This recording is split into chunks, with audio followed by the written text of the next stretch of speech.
Κυρίες και κύριοι, χαίρετε. Σε αυτό το demo βίντεο θα παρακολουθήσετε το πώς μπορείτε να εισέλθετε σε μια ηλεκτρονική τάξη.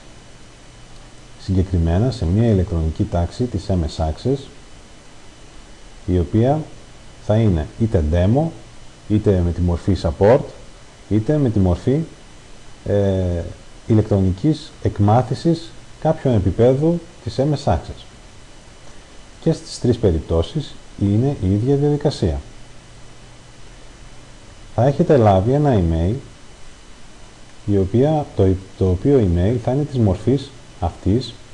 Τα γράμματα εδώ, τα σχόλια μπορεί να διαφέρουν, όμως πάντοτε θα υπάρχει ένα link το οποίο θα πατάτε για να εισέλθετε στην ηλεκτρονική τάξη. Έτσι λοιπόν, κάνουμε και εμείς μια δοκιμή και πατάμε για να εισέλθουμε στην ηλεκτρονική τάξη. Με το link παρατηρούμε ότι το πεδίο Enter Room Name έχει συμπληρωθεί. Εάν δεν είναι συμπληρωμένο ή για κάποιον λόγο το διαγράψουμε, συνήθως στα σχόλια που είδαμε στο ενημερωτικό email πρόσκληση που είδατε πριν, θα αναφέρουμε και το όνομα του Room Name. Το Room Name όμως εμπεριλαμβάνεται μέσα στο link, όμως για διευκόλυνσή σας θα αναφέρετε και ξεχωριστά. Το Enter Your Name θα είναι το ονοματεπώνυμό σας με λατινικούς χαρακτήρες, γράφοντας πρώτα το επώνυμό σας. Για παράδειγμα, Ηλιάδης Κωνσταντίνος, και θα πατάμε το κουμπί Join.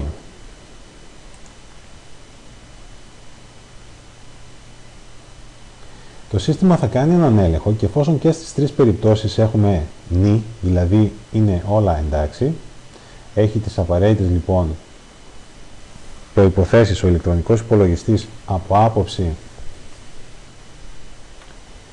της λειτουργικότητας του ηλεκτρονικού υπολογιστή σας, καλά θα ήταν να υπάρχει και ένα μικρόφωνο.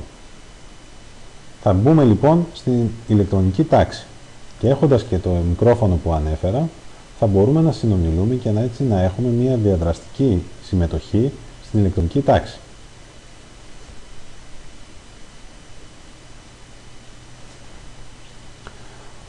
Εδώ παρατηρούμε την οθόνη που βλέπουμε έχει διαμοιράσει ο host.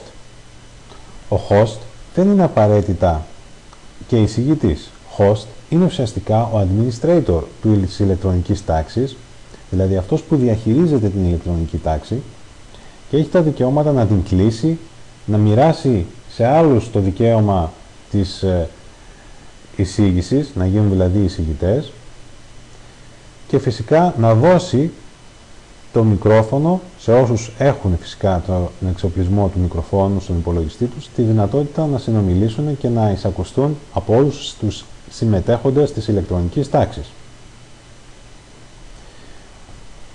Ο εισηγητής ή ο host, που στην προκειμένη εδώ περίπτωση του demo είναι ο ίδιος, μας δίνει τη δυνατότητα και βλέπουμε τι κάνει, να διαμοιράσει όχι πια όλη την οθόνη του, αλλά να διαμοιράσει ένα πίνακα, έναν λευκό πίνακα δηλαδή, και το βλέπουμε εμείς αυτό εδώ.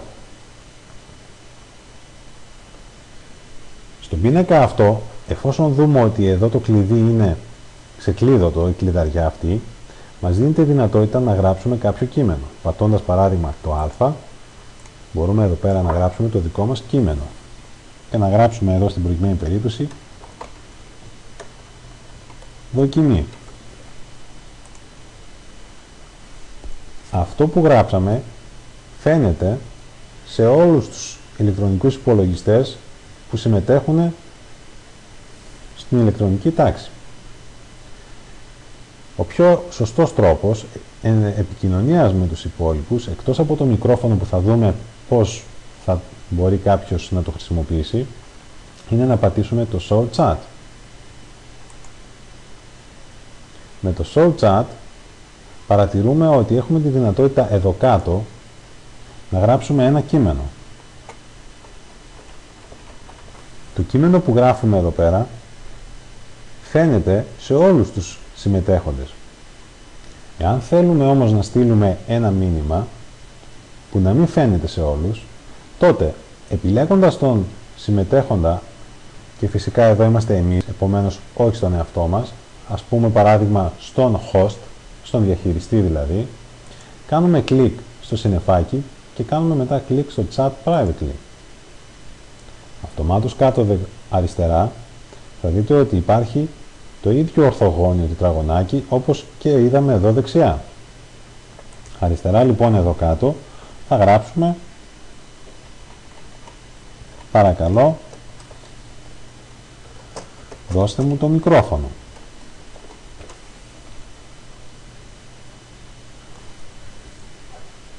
Ο host ή ένας άλλος συμμετέχον θα έβλεπε το εξής. Ας δούμε λοιπόν ότι πάλι ο διαχειριστής αυτή τη στιγμή διαμοιράζει την οθόνη για να δούμε τι θα έβλεπε.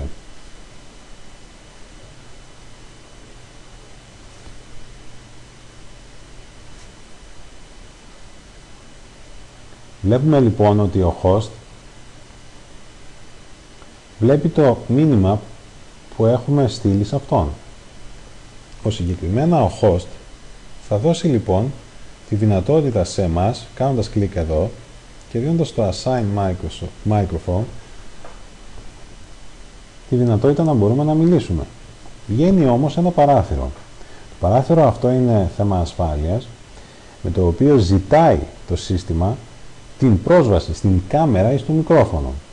Για λόγους ταχύτητας η κάμερα καλά είναι να μην χρησιμοποιείται για να μην κατεβάζουμε την ποιότητα της ηλεκτρονικής τάξης.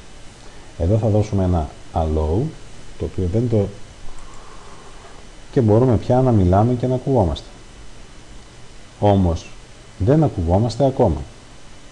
Για να μπορέσουμε να ακουστούμε πρέπει να πατήσουμε το κουμπί Talk. Πατώντας το Talk ακουγόμαστε. Δοκιμή. Όπως βλέπετε ακούστηκε η λέξη δοκιμή, άρα όντως ακουγόμαστε. Πατώντας το Hands Free δεν χρειάζεται να πατάμε και να κρατάμε το talk για να μιλάμε, αλλά είναι σε μόνιμη κατάσταση η δυνατότητα ομιλίας μας. Πατάμε και ένα OK εδώ και αυτή τη στιγμή, όπως ακούτε και εσείς, υπάρχει φωνή. Και το καταργούμε και πάλι.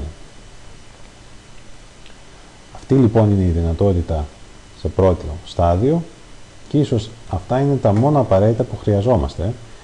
Μπορούμε όμως να θυμίσω ότι για να δούμε πάλι με ποιους συνομιλούμε, μπορούμε να πατήσουμε πάλι το Show Chat και να δούμε φυσικά την επικοινωνία που έχουμε. Δουλειά του host ή του εισηγητή είναι να μας διαμοιράσει εκτός από την οθόνη του που βλέπουμε και τον πίνακα που είδαμε στην αρχή και κάποια κείμενα. Επιλέγει ποιο κείμενο θέλει και μας το διαμοιράζει. Ή επιλέγει μια σελίδα στο ίντερνετ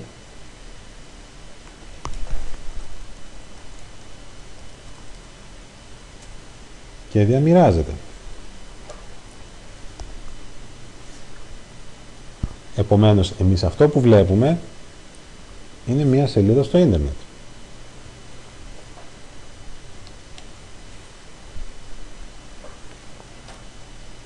Για να εξέλθουμε από την συζήτηση εδώ, από την ηλεκτρονική τάξη, πατάμε το Leave Meeting. Πατώντας Yes, κλείνει και ο host έχει ορίσει να βλέπουμε αυτήν τη σελίδα ως επιστρεφόμενη σελίδα.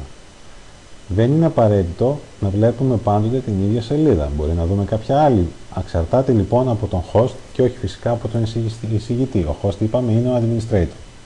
Θα ήθελα λοιπόν να σας ευχαριστήσω που παρακολουθήσατε την παρουσίαση της ηλεκτρονικής τάξης και εύχομαι η ηλεκτρονική αυτή τάξη να είναι η αρχή για να μπορέσουμε μαζί να επεξηγήσουμε θέματα και απορίες της MS Access. Σας ευχαριστώ πολύ.